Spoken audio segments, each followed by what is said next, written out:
हर हर महादेव सभी को जय श्री हरि विष्णु। कार्तिक मास महात्म्य कथा अध्याय 11।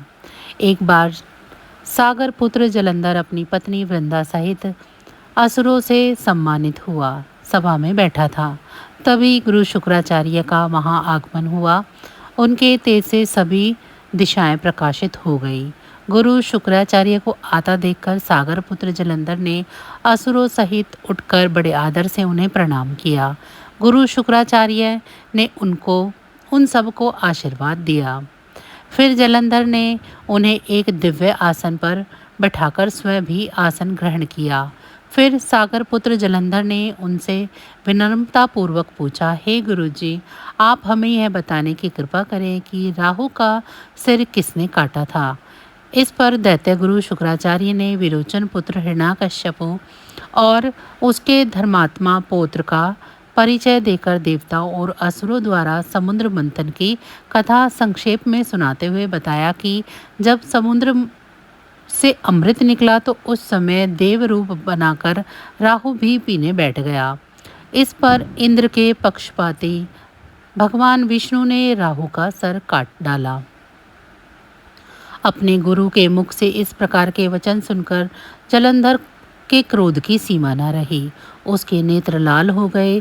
फिर उसने अपने धस्मर नामक दूत को बुलाया और उसे शुक्राचार्य द्वारा सुनाया गया वृत्तांत सुनाया।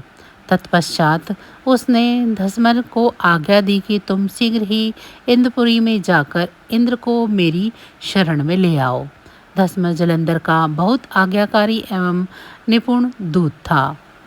वह जल्द ही इंद्र की सुधर्मा नामक सभा में जा पहुंचा और जलंधर के शब्दों में इंद्र से बोला, हे देवता धाम, तुमने समुद्र का मंथन क्यों किया और मेरे पिता के समस्त रत्नों को क्यों ले लिया? ऐसा करके तुमने अच्छा नहीं किया। यदि तू अपना भला चाहता है तो उन सब रत्नों एवं देवताओं सहित मेरी शरण में आ जा, अन्यथा मैं तेरे राज्य का ध्वंस कर दूंगा। इसमें कुछ भी मिथ्या नहीं है। इंद्र बहुत विस्मित हुआ और कहने लगा, पहले मेरे भय से सागर ने सब पर्वतों को अपनी कुक्षी में क्यों स्थान दिया और उसने मेरे शत्रु दैत्यों की क्यों रक्षा की? इसी कारण मैंने उसके सब रत्न हरण कर लिए। मेरा द्रोही सुखी नहीं रह सकता, इसमें संदेह नहीं है। इंद्र की ऐसी बात सुनकर वह दूत शीघ्र ही जलंधर के पास आया और सब बातें कह सुनाई। उसे सुनते ही वह दैत्य मारे क्रोध के अपने ओष्ठ फड़फड़ाने लगा और देवताओं पर विजय प्राप्त करने के लिए उसने उद्योग आरंभ कर दिया। फिर तो सब दिशाओं पातालों से करोड़ों करोड़ों दैत्य उसके पास आने लगे। सुम निशुम आदि करोड़ों सेनापतियों के साथ जलंधर इंद्र से युद्ध करने लगा। शीघ्र ही इंद्र ने नंदनवन में उसने अपनी सेना उतार दी। वीरों की शंख ध्वनि और गर्जना से इंद्रपुरी गूंज उठी। अमरावती छोड़ देवता उससे युद्ध करने चले। भयानक मारकाट हुई। असुरों के गुरु आचार्य शुक्र अपनी मृत संजीवनी विद्या से और देवगुरु बृहस्पति द्रोणगिरी से औषधि लाकर जिलाते रहे। इस पर जलंधर ने क्रुद्ध होकर कहा कि मेरे हाथ से मरे हुए देवता जी कैसे जाते हैं? जिलाने वाली विद्या तो आपके पास है।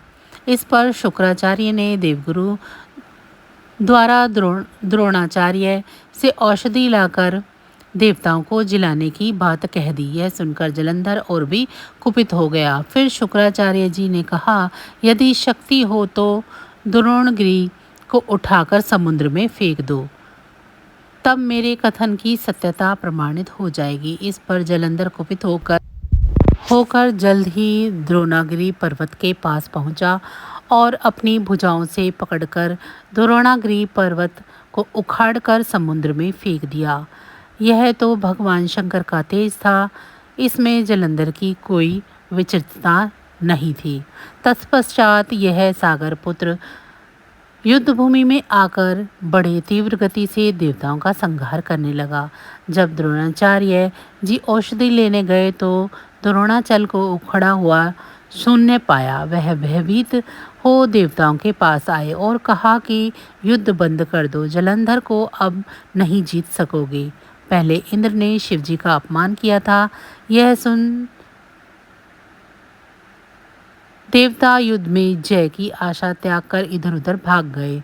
सिंधुसुत निर्भय हो अमरावती में घुस गया। इंद्र आदि सब देवताओं ने गुफा में शरण ली। तो बस आज की जानकारी इतनी ही थी। फिर मिलेंगे हम आपको ऐसी ही किसी अन्य जानकारी के साथ अगली वीडियो में। तब तक अगर आपको मेरी ये जानकारी अच्छी लगी हो तो वीडियो को लाइक करें। चैनल को अभी तक सब्सक्राइब नहीं किया है तो चैनल को सब्सक्राइब कर लें। इसी के साथ भगवान भोलेनाथ की कृपा दृष्टि आप सभी पर सदैव बनी रहे। इंतज़ार कीजिए अगले अध्याय 12 का।